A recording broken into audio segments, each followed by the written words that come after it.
तर आज मी तुमच्यासाठी चमचमीत गवारीची रस्सा भाजी कशी बनवायची त्याची रेसिपी घेऊन आलेली आहे। अगदी साध्या सोप्या पद्धतीत पण एक नंबर चवीची अशी भाजी तयार होते। रस्सा भाजी असल्यामुळे वेगळी सुकी भाजी किंवा वरण बनवायची गरज लागत नाही। अशी हे एकच भाजी बनवली चपाती भाकरी किंवा भाताबरोबर देखील तुम्ही खाऊ शकता। चला तर वेळ वाया न घालवता रेसिपीला सुरुवात करूया आणि व्हिडिओ हा स्किप न करता लास्टपर्यंत पूर्ण पहा। गवारीची रस्सा भाजी बनवण्यासाठी इथे आपण पाव किलो गवारी मी घेतलेली आहे। गवारीचा पुढचा मागचा देठ काढून गवार मी अशा पद्धतीने सोलून घेते व त्याचे असे भाग मी करून घेते। तुम्ही या प्रकारे करून घ्यावे। अशा पद्धतीने मी पाव किलो गवार हे पूर्ण मी सोलून घेतले। अशा प्रकारे मी गवार हे सोलून घेतलेले आहे। तुम्हाला जर गवार हे चिरून घ्यायचे असेल तर तुम्ही चिरून सुद्धा देखील घेऊ शकता।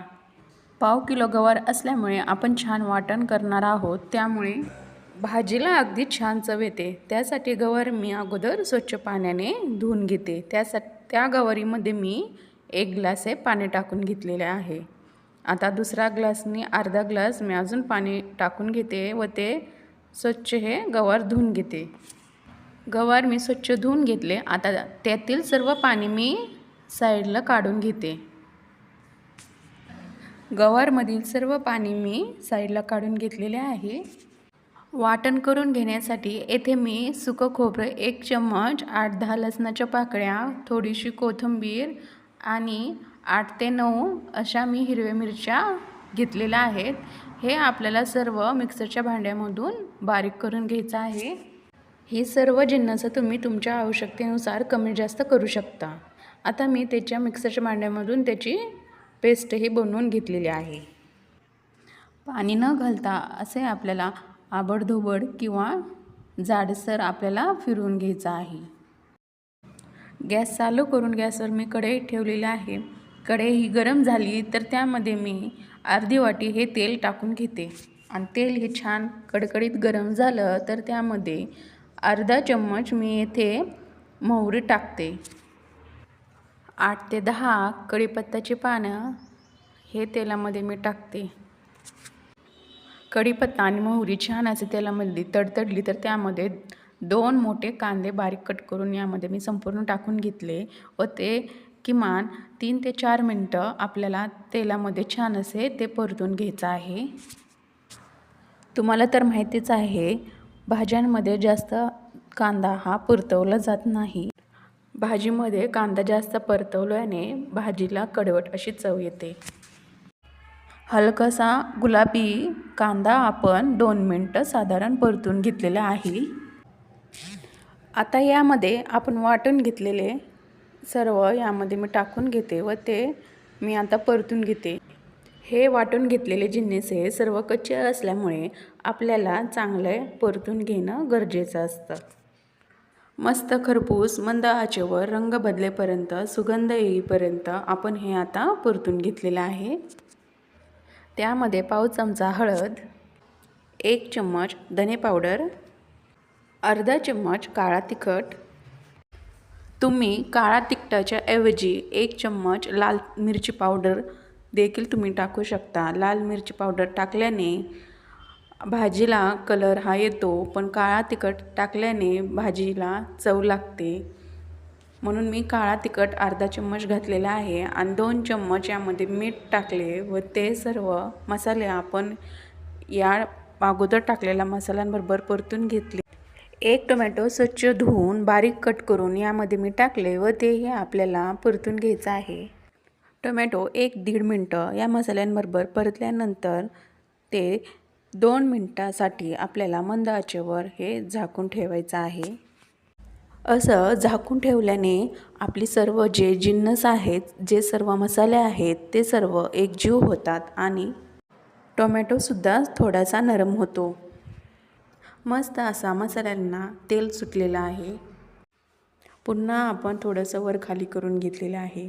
आता त्यामध्ये धुवून घेतलेले व निवडून घेतलेले गवार यामध्ये मी संपूर्ण टाकून घेते व तेही या मसाल्यांबरोबर मिक्स करून घेते.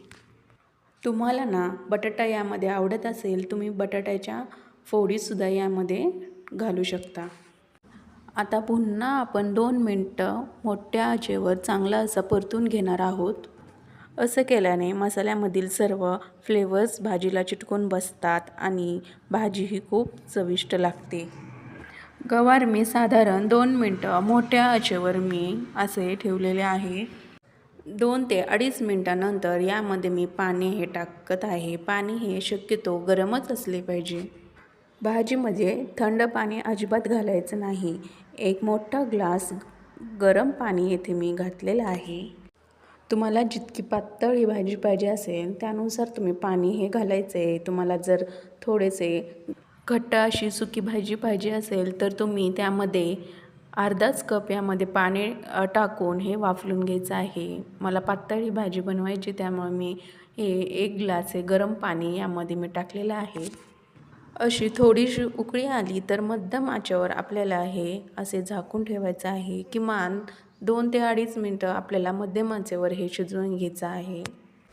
गवार शिजायला फार जास्त वेळही लागत नाही. आता गवार 2 मिनटानंतर मी त्याच्यावरचे झाकण हे काढून घेतले व ते छान असे गवार अजून एकदा मिक्स करून घेते. तुम्ही इथे पाहू शकता गवार हे छान असे शिजलेले आहेत. त्याचे 2 भाग हे होत आहेत. गवार हे आपली छान अशी शिजलेली आहे व त्यामध्ये 2 चम्मच मी येथे शेंगदाण्याचे कूट हे घालून घेते व ते व्यवस्थित मिक्स करून घेते. मस्त अशी चमचमीत रसरशीत गवारची भाजी रसाभाजी येथे आपण बनवून तयार करून घेतलेली आहे. आता गॅस मी येथे बंद करून घेते. अगदी साध्या सोप्या पद्धतीत गावरान पद्धतीने येथे झटपट अशी गवारीची रस्साभाजी येथे आपण बनवून तयार करून घेतलेली आहे. तुम्हाला जर पटकन हे गवारची भाजी करायची असेल तर तुम्ही कुकरला सर्व मसाले टाकल्यावर गवार टाकून त्यात पाणी ॲड करून तुम्ही एका सिटीमध्ये हे भाजी हे शिजवून घेऊ शकता. तर ही रेसिपी तुम्हाला कशी वाटली ही कमेंटमध्ये नक्की सांगा आणि चॅनलवर पहिल्यांदा आला असेल तर चॅनलला प्लीज सबस्क्राईब करा. थँक्यू. तर पुन्हा भेटूया आपण एका नवीन रेसिपीसोबत.